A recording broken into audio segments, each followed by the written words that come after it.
everyone wanted to buy, who is going to sell? This is where people are confused. The banks, the hedge funds, the institutions, this is the way they trade. The broker will deny, sorry, sir, you can't buy at this moment. Now people are selling here.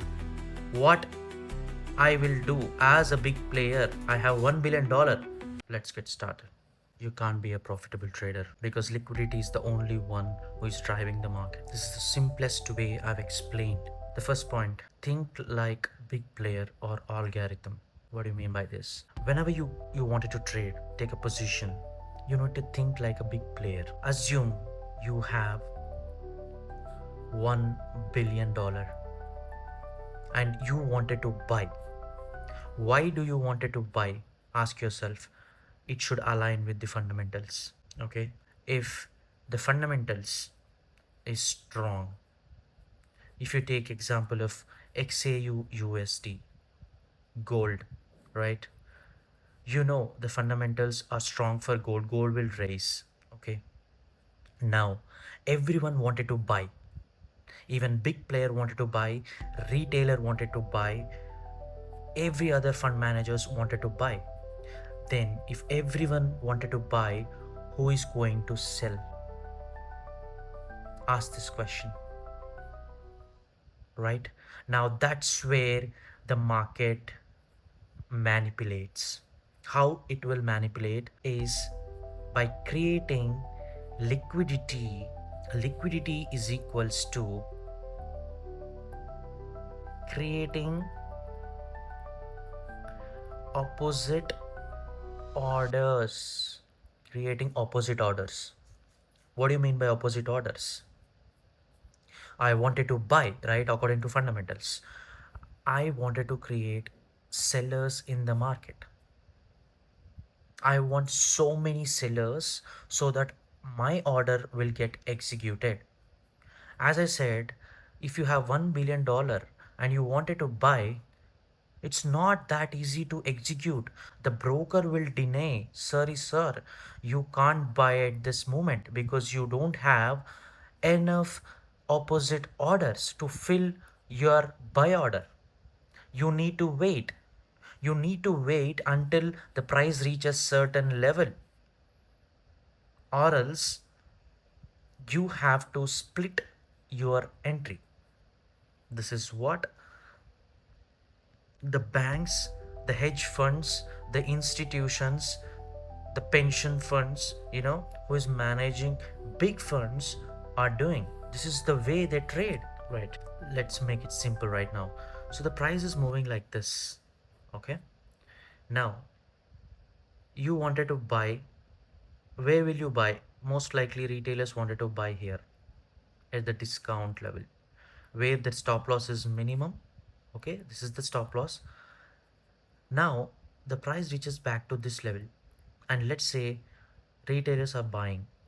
They wanted to buy. The price will go up to this level.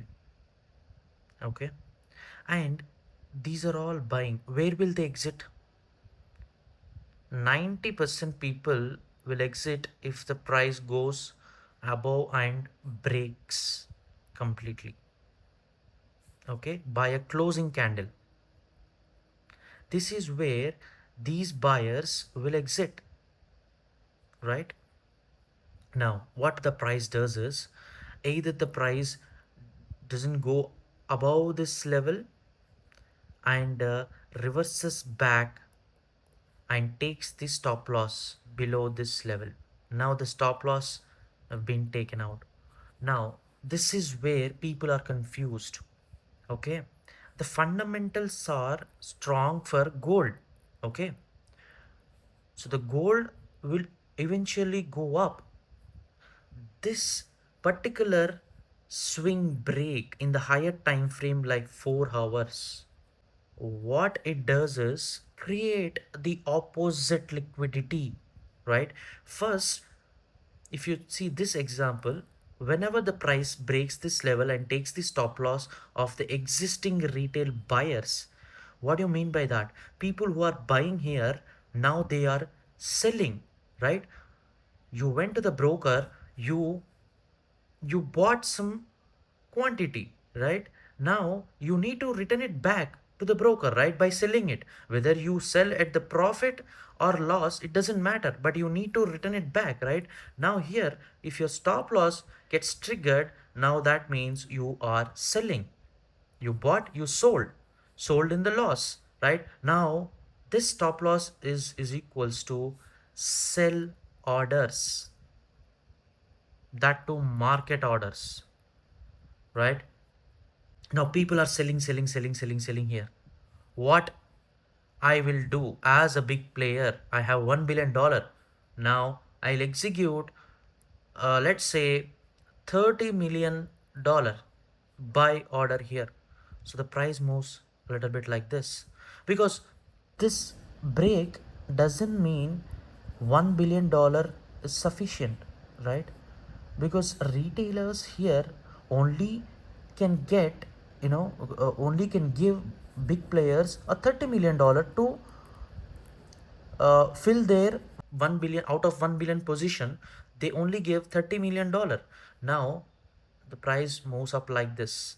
Now this will create new retail sellers and retail buyers, right? Some people would see a break of structure, inverted head and shoulder. Okay, lots of manipulation here. Okay, these are called early retail buyers. And people who saw this break of structure here, now they wanted to sell as well, right? They are selling, people are buying, right? Now once the price moves below this level, again there is a stop loss hunt of the existing buyers, right?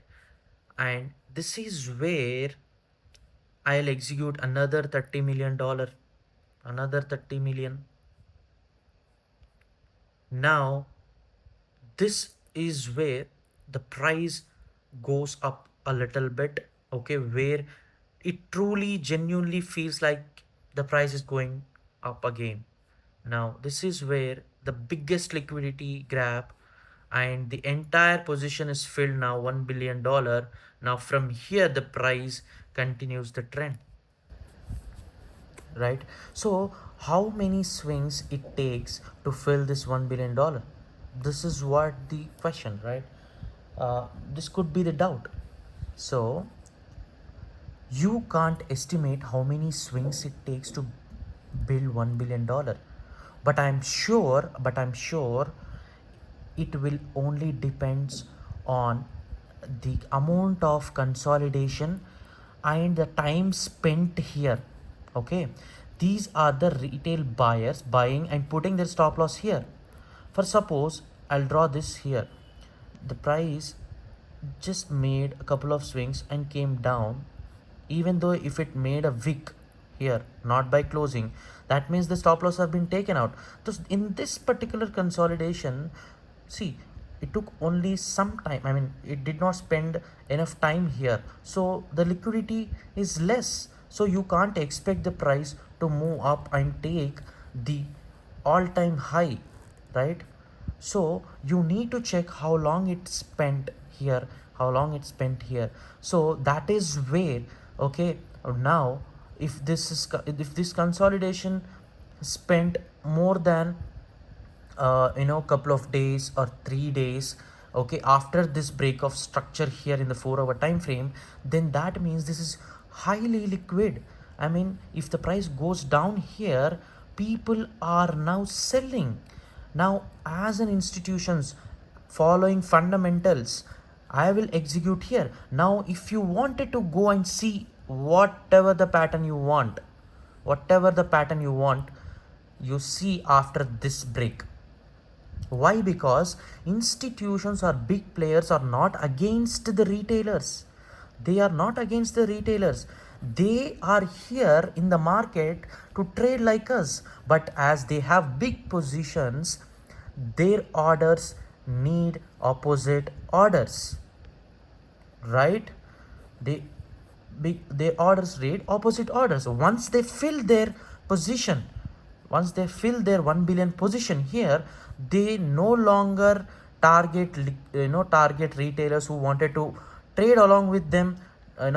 That's why we have a quote called trend is a friend, but nobody knows when that is going to be true, right?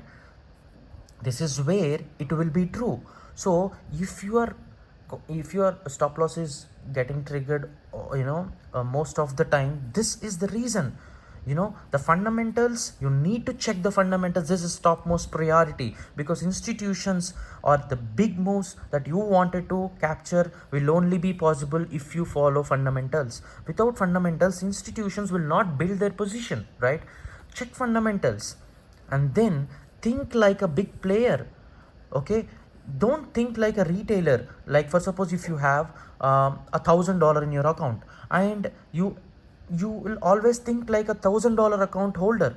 Okay, wherever you get the chance, wherever you see the strategy, you go and execute it. That's not the case here. Okay, you need to split your entry like institutions or big players like banks. How they did? Okay, for suppose you wanted to risk $100 in for a trade. Now you need to risk $30 here, so your position size uh, you know should be divided into three equal halves. 30 here, 30 here, 30 here.